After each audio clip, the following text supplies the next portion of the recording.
ওকে, তো আমাদের ক্লাসটা স্টার্ট হচ্ছে। আমি শেয়ার দিচ্ছি স্ক্রিনটা। ঠিক আছে।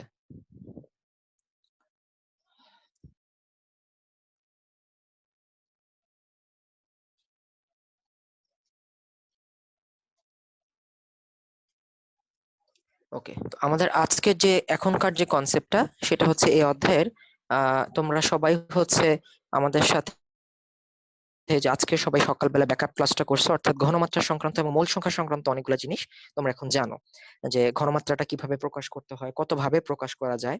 ঠিক আছে, তো আমরা আজকে একটা প্রসেস পড়বো। এটা আসলে একটা স্টুডেন্টের এইচএসসির জন্য তো লাগবে অবশ্যই, অ্যাডমিশন টেস্টও লাগবে। নট অনলি দ্যাট, একটা স্টুডেন্ট সায়েন্স পড়ে গেছে, ঠিক আছে, তোমার হচ্ছে কিন্তু এই জিনিস টপিকটা বুঝলো না, তাহলে হবে না। ঠিক আছে, তো আমরা তাহলে ওই জায়গা থেকে শুরু করছি।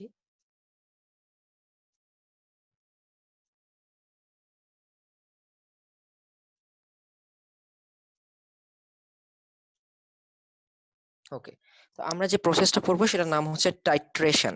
কি নাম সেটার? সেটার নাম হচ্ছে টাইট্রেশন। আচ্ছা, এটা আসলে কি? এটা একটা অজানা দ্রবণের ঘনমাত্রা, অর্থাৎ একটা দ্রবণের অজানা ঘনমাত্রা নির্ণয়ের একটা পদ্ধতি।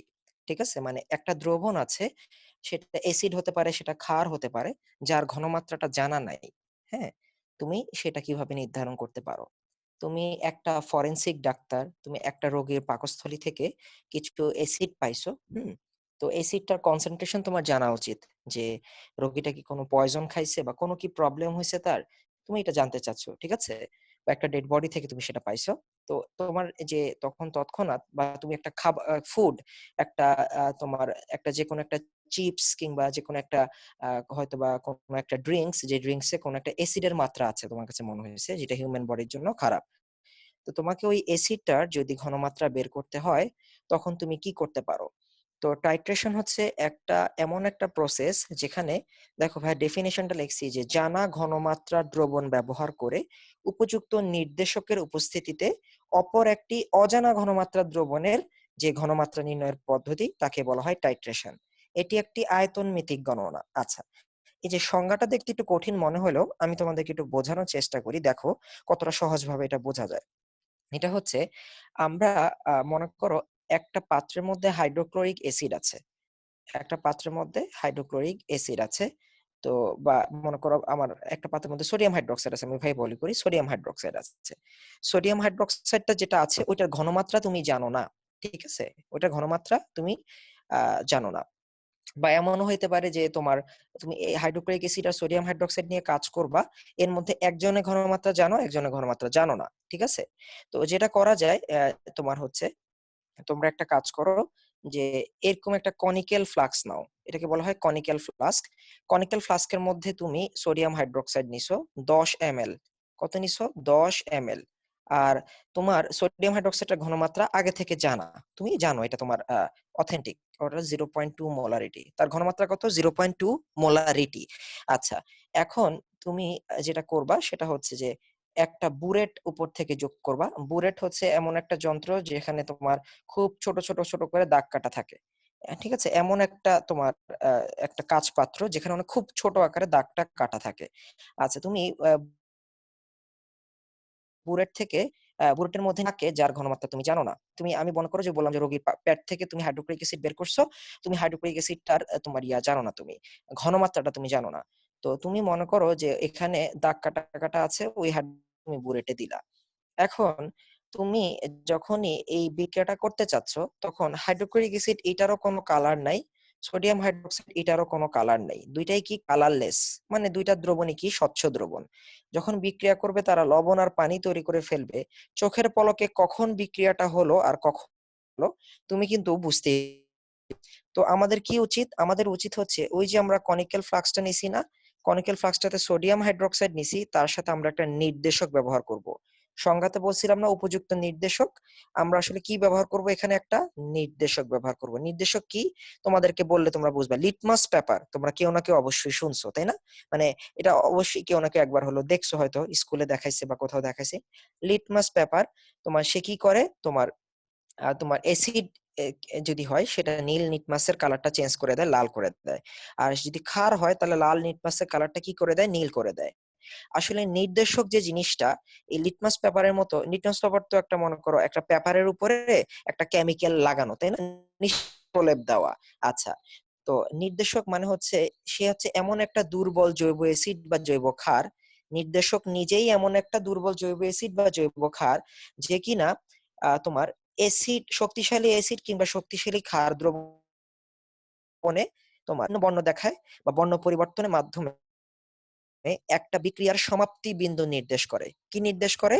একটা রাসায়নিক বিক্রিয়ার সমাপ্তি, বিক্রিয়াটা শেষ হয়ে গেল কিনা এটা নির্দেশ করে।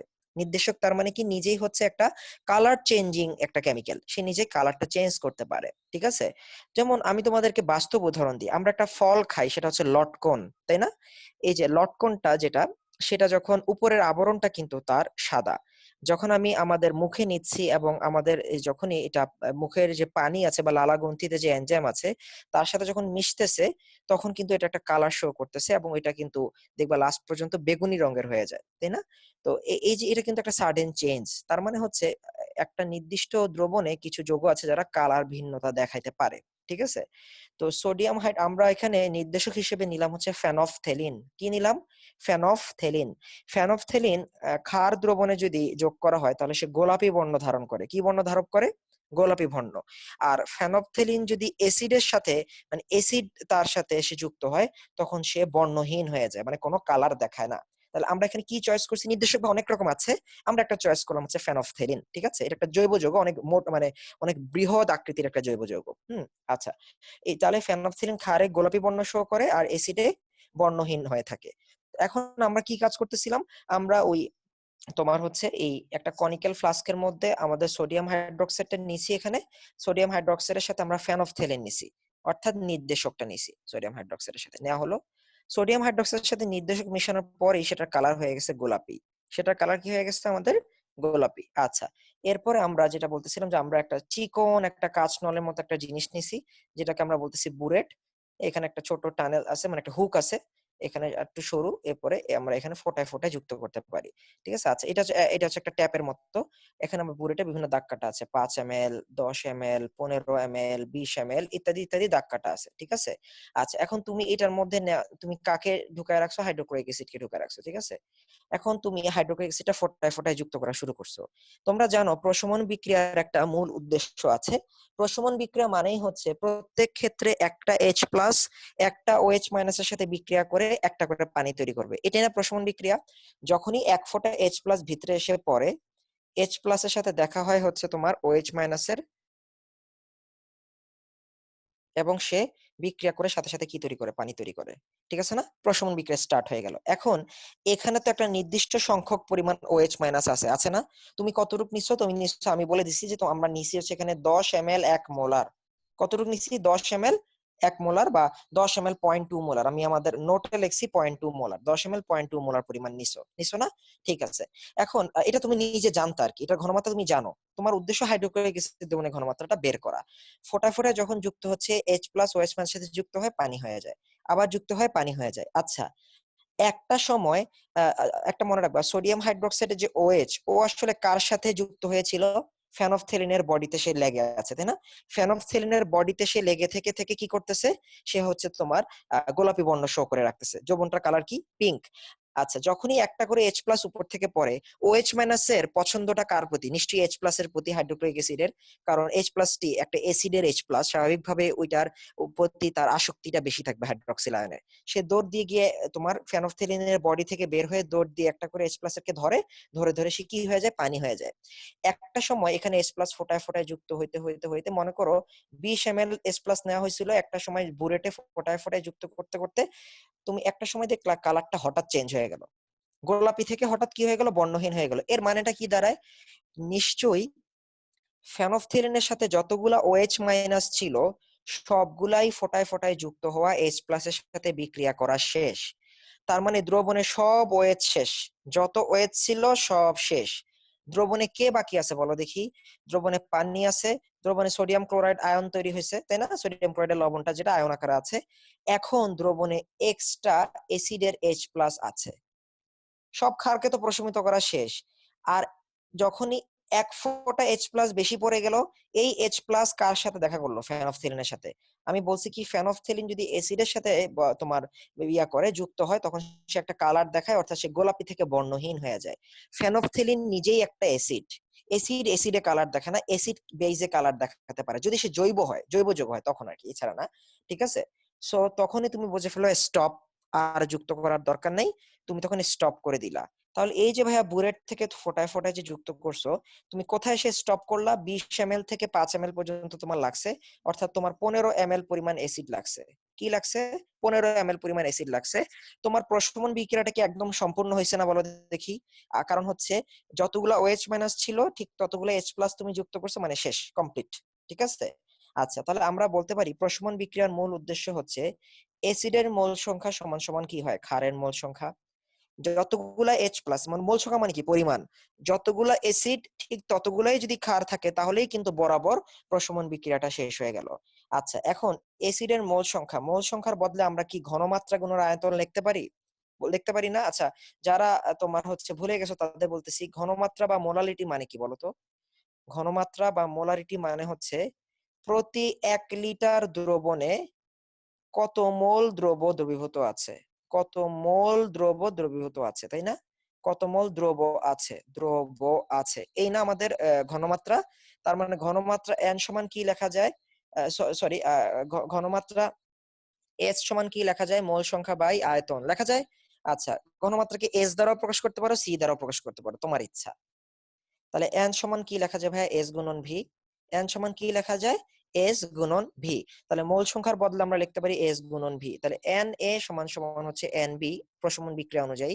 Na অ্যাসিডের মোল সংখ্যার জায়গায় লেখা যায় অ্যাসিডের আয়তন ইনটু অ্যাসিডের ঘনমাত্রা। আর ক্ষারের জায়গায় লেখা যায় ক্ষারের আয়তন Vb গুণন ক্ষারের ঘনমাত্রা Sb। তাহলে VA সমান সমান কি? Vb Sb। এটা হচ্ছে তোমরা কি বের করলা? এটা হচ্ছে তোমার এই যে এটাই হচ্ছে তোমার টাইট্রেশনের সূত্র। এখন তোমার উদ্দেশ্যটা কি ছিল বলো দেখি? তুমি অ্যাসিডের ঘনমাত্রাটা জানতা না, তুমি বুরেট থেকে অ্যাসিডের আয়তন পাইছো কত ml? 15 ml। অ্যাসিডের ঘনমাত্রা তুমি জানো না। আচ্ছা, লেখো SA। ক্ষারের আয়তন তুমি জানো, কত ml ক্ষার, আর ক্ষারের ঘনমাত্রা জানো, কতটুকু ঘনমাত্রা ক্ষার নিছিলা? 0.2। ঠিক আছে না? তাহলে তোমার এখান থেকে 3টা মানই দেওয়া আছে, অ্যাসিডের ঘনমাত্রা বের হয়ে গেল। তাহলে টাইট্রেশন কি ছিল? টাইট্রেশন একটা আয়তন মিতিক গণনা। কারণ টাইট্রেশনে আমরা বুরেট থেকে কি মাপি? আমরা বুরেট থেকে আয়তনটা মাপি। কার আয়তন মাপি? যা অজানা যে আছে সে অজানাটার আয়তন মেপে নিচ্ছি। এটা একটা কথা। তবে আয়তন মাপার পরে আলটিমেটলি আমরা কি মাপলাম? আমরা সূত্রের সাহায্যে বা কনসেপ্টের সাহায্যে আমরা আলটিমেটলি ঘনমাত্রা মাপলাম, কার? অ্যাসিডের ঘনমাত্রাটাও মাপতে পারলাম। ঠিক আছে? তাহলে টাইট্রেশন এমন একটি প্রসেস যার মাধ্যমে একটা জানা ঘনমাত্রার দ্রবণ ব্যবহার করব। মানে টাইট্রেশনে দুইজনেই অজানা থাকতে পারবে না, একজনের ঘনমাত্রা জানা থাকতে হবে। যদি যদি অ্যাসিডের ঘনমাত্রা তোমাকে বের করতে হয়, তাহলে ক্ষারের ঘনমাত্রা জানা থাকতে হবে। ক্ষারের ঘনমাত্রা যদি বের করতে হয়, তাহলে অ্যাসিডের ঘনমাত্রা জানা থাকতে হবে। তাহলে একটা জানা ঘনমাত্রার দ্রবণের সাহায্যে একটা উপযুক্ত নির্দেশক ব্যবহার করতে হবে। নির্দেশক ব্যবহার না করলে কি হবে বলতো ভাইয়া? বিক্রিয়াটা কখন শেষ হয়ে গেল তুমি কখনোই বুঝতে পারবে না। আচ্ছা, ফেনফথেলিন যদি কঠিনও লাগে, কেন, তুমি একটা লিটমাস পেপারের টুকরো তো ঢুকায় রাখতে পারো। যদি লিটমাস পেপারটা একটু একটু কাঁচি দিয়ে কেটে তুমি যদি ওই কনিক্যাল ফ্লাক্সের মধ্যে ঢুকায় রাখো, এই লিটমাস পেপার ক্ষারের মধ্যে কি করে রাখবে বলো দেখি? সে হচ্ছে তোমার লাল লিটমাস পেপার তোমার করবে, নীল হয়ে থাকবে ক্ষারের মধ্যে। ঠিক আছে না? আচ্ছা, যখনই তোমার উপর থেকে অ্যাসিড পড়া শুরু করবে, ঠিক আছে, তখন হচ্ছে যখন সকল ক্ষার শেষ হয়ে যাবে অ্যাসিড পড়তে পড়তে, 1 ফোঁটা এক্সট্রা H প্লাসও যদি পড়ে, 1 ফোঁটাও লাগবে না, 1 ফোঁটার 10 ভাগের 1 ভাগও যদি পড়ে, সাথে সাথে কালারটা চেঞ্জ হয়ে যাবে, তুমি বুঝবে স্টপ। আর দেওয়া যাবে না, কারণ স্টপ করতে হবে, না হলে তো তুমি রিডিংটা ভুল চলে আসবে, তাই না? বুলেটের রিডিংটা না হলে ভুল চলে আসবে। ঠিক আছে? আচ্ছা, এই ছিল আমাদের টাইট্রেশনের কনসেপ্ট। তাহলে টাইট্রেশন এমন একটা পদ্ধতি যার মাধ্যমে অজানা কোনো কিছুর ঘনমাত্রা নির্ণয় করা যায়। টাইট্রেশন টোটাল হচ্ছে তোমার 8 প্রকারের আছে। 8 প্রকার। তোমাদের সিলেবাসে জাস্ট 2 প্রকার, একটা অ্যাসিড বেজ আর একটা জারণ বিজারণ। ঠিক আছে? ওকে। তো আমরা তোমরা যখন বড় ক্লাসে উঠবা তখন আরো আরো রকমের টাইট্রেশন পড়বা। তো এখন হচ্ছে শুধু আমরা অ্যাসিড বেসটা নিয়ে আজকে মেবি আলোচনা করব। ঠিক আছে? আচ্ছা, দেখো। তো এখন যেটা হচ্ছে টাইট্রেশনের একটা ব্যাপার, কথা হচ্ছে এটা ইম্পর্টেন্ট। টাইট্রেশন কমপ্লিট হওয়া মানে পুরোপুরি প্রশমন শেষ হয়েছে। তুমি কিন্তু এমন করতে পারো না যে ভাই আমি অর্ধেক করছি। অর্ধেক করলে তো তোমার কোনো এক্সপেরিমেন্ট হইলই না। তুমি তোমার মন মতো এসিড ঢাললা, এটা হবে না। যতক্ষণ পর্যন্ত বিক্রিয়া চলমান, ঠিক আছে, বিক্রিয়া যে চলমান কেমনে বুঝতেছো, কালার দেখে বুঝতেছো, ঠিক ততক্ষণ তোমাকে বিক্রিয়া করে যাইতেই হবে। ঠিক আছে। আচ্ছা, এখানে আমরা দুইটা টার্ম দেখব। একটার নাম হচ্ছে টাইট্রেন্ড, এটা আমাদের জ্ঞানমূলকের জন্য লাগে, টাইট্রেন্ড। আচ্ছা, এটা হচ্ছে যার ঘনমাত্রা নির্ণয় করতে হবে তাকে বলে টাইট্রেন্ড, যার ঘনমাত্রা তুমি নির্ণয় করবা। আর যার ঘনমাত্রা তুমি আগে থেকেই জানো তাকে বলে টাইট্রেন্ড। হ্যাঁ, এটা খেয়াল রাখবা, বানানটাতে শুধু একটা জায়গায় চেঞ্জ, টি আর ডি। ডি মানে হচ্ছে যার ঘনমাত্রা নির্ণয় করতে হবে, টি মানে হচ্ছে যার ঘনমাত্রা জানা আছে, যার ঘনমাত্রা জানা আছে। ঠিক আছে। ওকে, তাহলে জ্ঞানমূলকে পারবো তো না। আর টাইট্রেশনের সংজ্ঞা যা লিখছি হুবহু তাই, প্রত্যেকটা তথ্যকে ইনফরমেশনকে দিতে হবে। ঠিক আছে, চলো এবার অঙ্ক করা যাক। আচ্ছা, আমাদের প্রথম কাজ হচ্ছে অম্ল এবং ক্ষার প্রশমন সংক্রান্ত গণনা। ঠিক আছে, খুবই খুবই ইম্পর্টেন্ট, অম্ল এবং ক্ষার প্রশমন সংক্রান্ত গণনা। ঠিক আছে। আচ্ছা, কি করতেছে তারা? তারা বলল যে 2.53 গ্রাম সোডিয়াম কার্বনেটকে পানিতে দ্রবীভূত করে 250 ml দ্রবণ প্রস্তুত করা হলো। ঠিক আছে। আচ্ছা, সোডিয়াম কার্বনেট, সোডিয়াম কার্বনেট কি? ধাতব কার্বনেট। ধাতব কার্বনেট কি ক্ষারীয় হবে নাকি অম্লীয় হবে বলো দেখি ভাইয়া? ধাতুর অক্সাইড কিংবা ধাতুর কার্বনেট সবই কি হবে? ক্ষারীয় হবে। ঠিক আছে। একটা অক্সাইড কিংবা একটা কার্বনেট ক্ষারীয় নাকি অম্লীয় কেমনে বোঝা যায়? তাকে পানিতে দেওয়ার পর যা তৈরি হয় বিক্রিয়া করে তার উপর নির্ভর করে। সোডিয়াম কার্বনেটকে পানিতে দিলে সোডিয়াম হাইড্রোক্সাইড তৈরি হয়, এই কারণে সোডিয়াম কার্বনেট একটা ক্ষার ধর্মী পদার্থ। ঠিক আছে। আচ্ছা, হিসাবটা একটু বুঝবা কিন্তু। প্রথম কনসেপ্টটা একটু খেয়াল করো, সবার আগে আমাকে পরীক্ষার হলে বুঝতে হবে এটা কোন অঙ্ক আসছে। আচ্ছা, তারা বলছে এটা হচ্ছে আমার একটা পাত্র। আচ্ছা, একটা আয়তনমিতিক ফ্লাস্ক, এটার মধ্যে 2.53 গ্রাম সোডিয়াম কার্বনেট দেওয়া হয়েছে। আচ্ছা, দিয়ে সোডিয়াম কার্বনেট দিয়ে আরো পানি ঢালছে। আরো কি ঢালছে? সাথে পানি ঢালছে। পানি ঢেলে টোটাল ওয়াটার দিয়ে টোটাল 250 ml দ্রবণ প্রস্তুত করা হলো। কত এমএল দ্রবণ ভাই? 250 ml দ্রবণটাই সে প্রস্তুত করছে, প্রস্তুত করে এটা রেখে দিছে, প্রস্তুত করে এটা রেখে দিছে। ঠিক আছে। আচ্ছা, ওকে। আচ্ছা, এই দ্রবণের কি একটা ঘনমাত্রা আছে না? একটা নির্দিষ্ট পরিমাণ পদার্থ একটা নির্দিষ্ট পরিমাণ আয়তনে দ্রবণ বানানো হয়েছে, অবশ্যই কি আছে, তার একটা ঘনমাত্রা আছে। ঠিক আছে, এই পাত্রটা তুমি সাইডে রেখা দিলা। ওকে। তারা বলল এই যে সোডিয়াম কার্বনেটের যে পাত্রটা, এখান থেকে তারা 25 ml নিছে। কত এমএল ভাই? তারা 25 ml নিছে। নিয়ে তারা টাইট্রেশন করছে, মানে পূর্ণ প্রশমন করছে। কার সাথে? তারা হাইড্রোক্লোরিক অ্যাসিডের সাথে প্রশমন করছে। ঠিক আছে। এখন তারা আবার বলে দিছে কি, হাইড্রোক্লোরিক অ্যাসিডের ঘনমাত্রা বলে দিছে। হাইড্রোক্লোরিক অ্যাসিডের কি বলে দিছে? ঘনমাত্রা বলে দিছে। শুধু আমার কি দরকার? আয়তনটা চাইছে। তাহলে আমরা একটাই সূত্র ভাইয়া, মনে রাখবো ভাইয়া, টাইট্রেশন পড়তেছি জগতে একটাই সূত্র, ভিএএস ভিভিএসবি। প্রশমন বিক্রিয়া মানেই হচ্ছে যতগুলো এইচ প্লাস আছে ঠিক ততগুলাই ওএইচ মাইনাস বিক্রিয়া করছে, মানে N A equal to N B, যত অ্যাসিড ঠিক ততই ক্ষার। এন এর বদলে কি লেখা যায়? ভিএ ইন্টু এস এ, সেটা তো বললাম। মোল সংখ্যার বদলে লেখা যায় ঘনমাত্রা গুণন আয়তন, আবার বি এর বদলে লেখা যায় ভিবিএসবি। ঠিক আছে। তোমাকে দেখতে হবে প্রশ্নে কার কার মান দেওয়া আছে। এস এ মানে অ্যাসিডের ঘনমাত্রা, সেটা দেওয়া আছে 0.115 মোলারিটি দেওয়া আছে। আচ্ছা, অ্যাসিডের আয়তন এটাই আমাকে প্রশ্নে চাইছে, এটা এক প্রশ্নবোধক। আচ্ছা, ক্ষারের যে আয়তন তারা দিয়ে দিছে, ক্ষারের আয়তন, এখানে এসে স্টুডেন্টরা এত ভুল করে, এই যে ভিবি যেটা, তারা বলে ভাই ক্ষারের আয়তন কি 250 ml? না, 250 ml তো বানাইছে, কাজ তো করে না। একবারও বলছে 250 ml দিয়ে কাজ করছি? বলে নাই তো।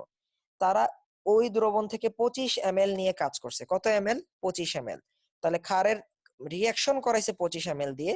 এই যে দেখো দেখো, এই 25 ml কে পূর্ণ প্রশমিত করতে, এই কথাগুলো খেয়াল রাখতে হবে কিন্তু। তাহলে ভিবিটা কত? 25 ml হইলো। আচ্ছা, এখন তোমাকে বলতো ক্ষারের ঘনমাত্রাও তো দেওয়া নেই, এখন কেমন হয়ে গেল না ব্যাপারটা? চিন্তার কিছু নেই ভাই, ক্ষারের ঘনমাত্রা আমরা বের করতে পারবো না? অবশ্যই পারবো। ওই যে একটু আগে একটা চিত্র আঁকলাম, মনে নাই? ক্ষারের ঘনমাত্রা, ক্ষারের দ্রবণটা কে বানাইছিল? তুমি তো বানাইছো। কেমনে বানাইছো? 2.53 গ্রাম সোডিয়াম হাইড্রোক্সাইড নিছো এবং নিয়ে পানি যোগ করে টোটাল দ্রবণ কতটুকু বানাইছো? 250 ml বানাইছো টোটাল দ্রবণ। এই না ঘটনা?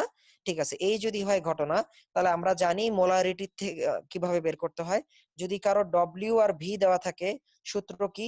ঘনমাত্রা সি সমান সমান W into 1000 divide by M into V. W into 1000 divide by কি? M into V. ঠিক আছে। যদি ঐকিক নিয়মে করতা, কি করতা? যে তোমার ভি এম এল দ্রবণে মোল সংখ্যা এন সমান ডব্লিউ বাই এম, সুতরাং 1000 ml দ্রবণে সমান কত? এই তো, আর তো কিছু না। আচ্ছা, তাহলে ডব্লিউ দেওয়া, তুমি জানো ভি কত, 250 ml। কতটুকু দ্রবণ বানাইছো এটা হচ্ছে এখন ইম্পর্টেন্ট। 250 ml বানাইছো। আচ্ছা, আণবিক ভর এম সমান কত? 106। সব মান বসায় দাও, এটা চলে আসছে 0.09547 মোলারিটি। তাহলে তুমি এখন সোডিয়াম কার্বনেট দ্রবণের ঘনমাত্রাও জানো। ঠিক আছে, এখন একটা কথা হচ্ছে, একেবারে অন্ধের মতো অঙ্ক করা যাবে না। আমাকে আবার একটু রাসায়নিক বিক্রিয়া লিখে দেখতে হবে যে রাসায়নিক বিক্রিয়াটা কিভাবে ঘটতেছে। সোডিয়াম কার্বনেটের সাথে হাইড্রোক্লোরিক অ্যাসিড বিক্রিয়া করলাম। বিক্রিয়াটা কিভাবে হবে? বিক্রিয়াটা হবে হচ্ছে ক্যাটায়ন যাবে অ্যানায়নের কাছে, তাহলে সোডিয়াম ক্লোরাইড তৈরি হবে। ওকে। আচ্ছা, কার্বনেট আর হাইড্রোজেন আছে, তাহলে একটা তৈরি হবে কার্বন ডাই অক্সাইড অণু আর একটা তৈরি হবে পানি। কোনো সমস্যা নেই। কার্বনেট আর হাইড্রোজেন, তাহলে একটা তৈরি হবে ওয়াটার আর একটা তৈরি হবে কার্বন ডাই অক্সাইড। কিন্তু সমতা হয় নাই। এখানে সোডিয়াম আছে দুইটা, এখানে সোডিয়াম একটা, তাহলে এখানে একটা 2 দাও। আচ্ছা, এখানে যদি 2 দিতে হয় তাহলে এখানেও কি দিতে হবে? একটা 2 দিতে হবে, না হলে সমতা মিলবে না। তাহলে তোমরা দেখতেই পারলা আমার রাসায়নিক বিক্রিয়াটা কি দাঁড়ালো, sodium carbonate plus hydrochloric acid, sodium chloride যোগ পানি যোগ কার্বন ডাই অক্সাইড। সমীকরণ থেকে একটা জিনিস দেখা যাইতেছে, সমীকরণ থেকে দেখা যাইতেছে যে সোডিয়াম কার্বনেটের মোল সংখ্যা যদি 1 হয়, তখন হাইড্রোক্লোরিক অ্যাসিডের মোল সংখ্যা তখন কত? 2। বলা যায় না n of sodium carbonate by n of hydrochloric acid সমান কি লেখা যায়? সোডিয়াম কার্বনেটের মোল সংখ্যা 1, হাইড্রোক্লোরিক অ্যাসিডের মোল সংখ্যা 2, এই কথাটা লেখা যায়? আচ্ছা, সোডিয়াম কার্বনেটের বদলে লেখা যায় না ভি অফ বি গুণন H of B? V B কেন লেখা যায়? বি মানে বেজ আর মানে ক্ষার। আর হাইড্রোক্লোরিক অ্যাসিডের বদলে লেখা যায় না এস অফ এ গুণন ভি অফ এ? একই কথা, সমান হাফ। আচ্ছা, এস বি জানো, ভিবি জানো, এস এ জানো, ভি এ বের হয়ে যাবে না? তিনটা জিনিস তুমি জানো, জানতো আসলে দুইটা জিনিস, কিন্তু প্রথম ধাপেই একটা এক্সট্রা জিনিস তুমি বের করে নিছো। বাস, তোমার আনসার যা আসবে তাই, 41.5095 ml। এটাই হচ্ছে তোমার এই কাঙ্ক্ষিত তোমার HCl দ্রবণের আয়তন। তাহলে তোমাকে অঙ্কে করার সময় টাইট্রেশনের কনসেপ্টই লাগতেছে, তবে ঘনমাত্রাও চাইতে পারে, আয়তনও চাইতে পারে, অঙ্কের ইচ্ছা। স্যার দিয়ে ইচ্ছা সে তোমার কাছে কোনটা চাইছে। আর শুনো, আমি তোমার একটা কথা বলি, তোমার কাছে অঙ্কটা অনেক সোজা হইতো যদি এই প্রথম লাইনটা আমি কাইটা দিতাম। এই পুরো প্রথম লাইনটা কাইটা দিলাম। এখন যদি আমি বলতাম সোডিয়াম কার্বনেটের 25 ml কে সম্পূর্ণ প্রশমিত করতে, আমি যদি লাইনটা এখান থেকে শুরু করতাম, ঠিক আছে, তখন তুমি বলতে বাহ কি সুন্দর অঙ্ক। ইয়া দাও 25, এবং সাথে যদি সোডিয়াম কার্বনেটের ঘনমাত্রা দিয়ে দিতাম যে তোমার 0.095 মোলারিটি ঘনমাত্রার সোডিয়াম কার্বনেটের 25 ml কে, এই যে এই কথাগুলো যদি আমি বলে দিতাম, তোমার আর কষ্ট করতে হইতো না। তোমার কষ্টটা কোথায় করতে হয়েছে বলো দেখি? তোমাকে সোডিয়াম কার্বনেট দ্রবণটা বানায় দিয়ে ঘনমাত্রাটা বের করে দেয় নাই। তুমি কষ্ট করে আগে ক্ষারের ঘনমাত্রাও বানাইছো, বের করছো নিজে নিজে। এরপরে আবার ওই জানা ঘনমাত্রার ক্ষার দিয়ে ও আবার পুরোটুক নাও নেই, 250 ml বানাইছিলা, পুরোটুককে কাজে লাগে নাই। কতটুকু কাজে লাগছে? মাত্র 25 ml কাজে লাগছে। সব কি আর কাজে লাগে? সব তো আর লাগবে না, যতক্ষণ বিক্রিয়া হবে ততক্ষণ কাজে লাগবে। 25 ml কে নিয়ে ওইটারে আবার তুমি প্রশমন বিক্রিয়া ঘটাইছো 0.115 মোলার হাইড্রোক্লোরিক অ্যাসিড দ্রবণের আয়তনের মানে সাথে। জিজ্ঞাসা করা হয়েছে কত আয়তন লাগছিল হাইড্রোক্লোরিক অ্যাসিড, দ্যাটস ইট। এখন বলতে পারো ভাই আগের অঙ্কে বিক্রিয়া কেন লিখলেন না? আগে যে টাইট্রেশন দেখাইছিলেন ওই অঙ্কে বিক্রিয়া কেন লিখি নাই জানো? ওই ওই আগের থিওরিতে। কারণ আগেরটাতে বিক্রিয়া আমার দরকারই পড়ে নাই। কারণ হাইড্রোক্লোরিক অ্যাসিড যোগ সোডিয়াম হাইড্রোক্সাইড, এটাও 1 এটাও 1, 1:1 বিক্রিয়া করছে, আমার আর চিন্তা নেই। যখনই 1:1 বিক্রিয়া করবে না, আমাকে অবশ্যই বিক্রিয়াটা দেখে নেওয়া ভালো। ঠিক আছে, না হলে ক্যালকুলেশন কি হবে? ভুল আসবে। ঠিক আছে, ওকে।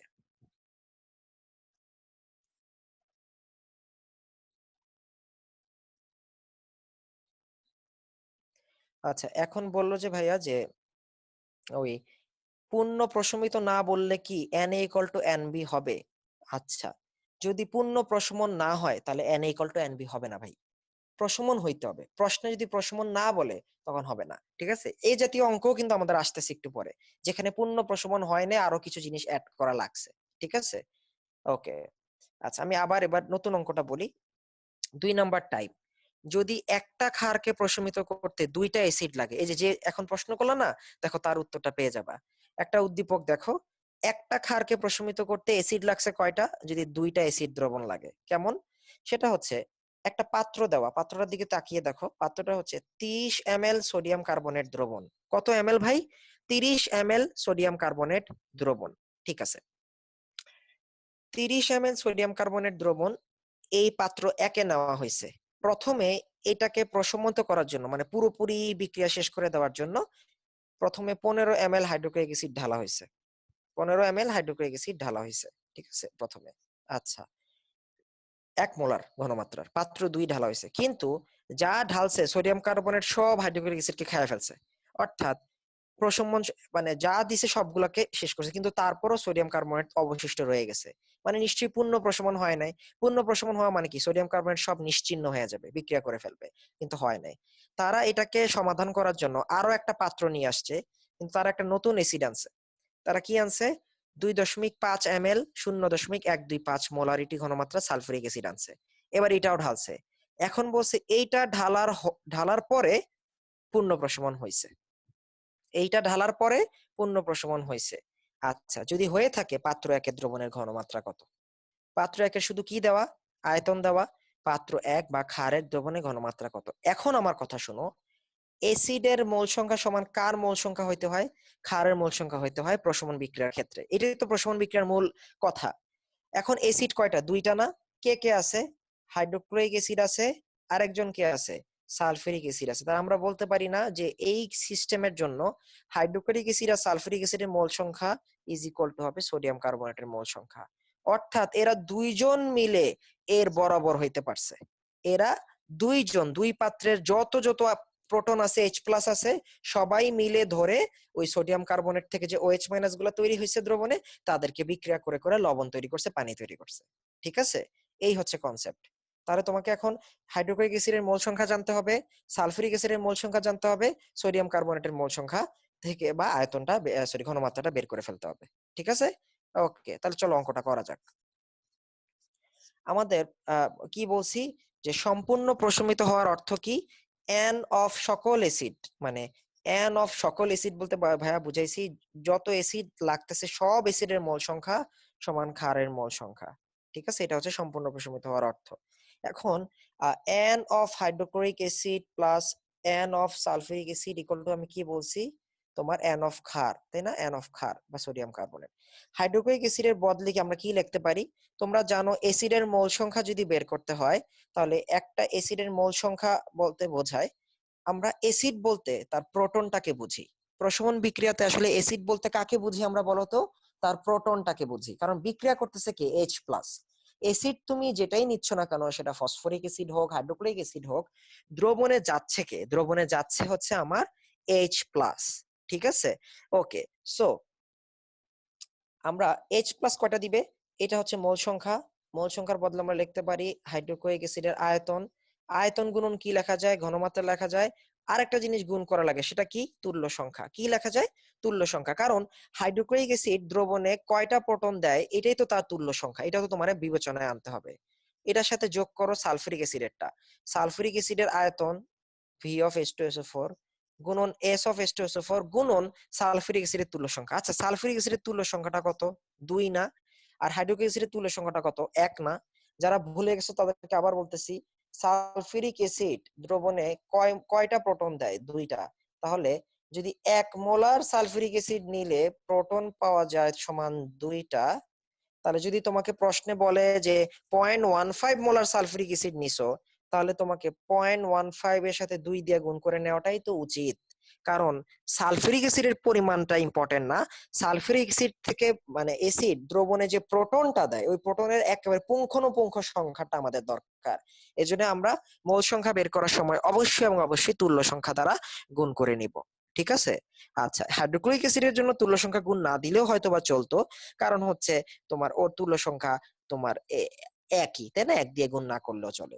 আর সোডিয়াম কার্বনেটের জন্য দেখো ডান পাশের সোডিয়াম কার্বনেটের আয়তন গুণন ঘনমাত্রা গুণন তুল্য সংখ্যা। সোডিয়াম কার্বনেটের তুল্য সংখ্যা কত? আজকে সকালে পড়াইছি বা গত ক্লাসে বলছি, সোডিয়াম কার্বনেটকে যদি পানিতে দেওয়া হয়, তাহলে এ পানি মানে কি আসলে এইচ প্লাস আর ওএইচ মাইনাস আছে পানিতে। পানির এই অ্যানায়ন যাবে সোডিয়াম ক্যাটায়নের সাথে, তাই না? আচ্ছা, সোডিয়াম কয়টা এখানে? 2টা। তাহলে আমি সোডিয়াম হাইড্রোক্সাইড পাবো কয়টা? 2টা। তাহলে সোডিয়াম কার্বনেট থেকে OH মাইনাস পাওয়া যায় 2 মোল, এর জন্য তার তুল্য সংখ্যাও কত? 2। ঠিক আছে, সব আমরা জানলাম। যা যা পাত্রে দেওয়া ছিল সুন্দর করে গুণ করে দিছি, সুন্দর করে সবাইকে গুণ করে দিছি। ঠিক আছে, বলতে পারো ভাইয়া আপনি আয়তনটা ml এ আছে, আয়তনটা 1000 দিয়ে কেন ভাগ দিলেন না লিটারে নেওয়ার জন্য? কেন দিলাম না বলি, সবাই তো ml এ আছে, এজন্য আর কষ্ট করে ভাগ দিই নাই। তবে আমি মনে করি দেওয়া উচিত, ঠিক আছে? নাহলে সংজ্ঞা অনুযায়ী জিনিসটা ঠিক হয় না, তাই না? কারণ আমরা যে বলি মোল সংখ্যা সমান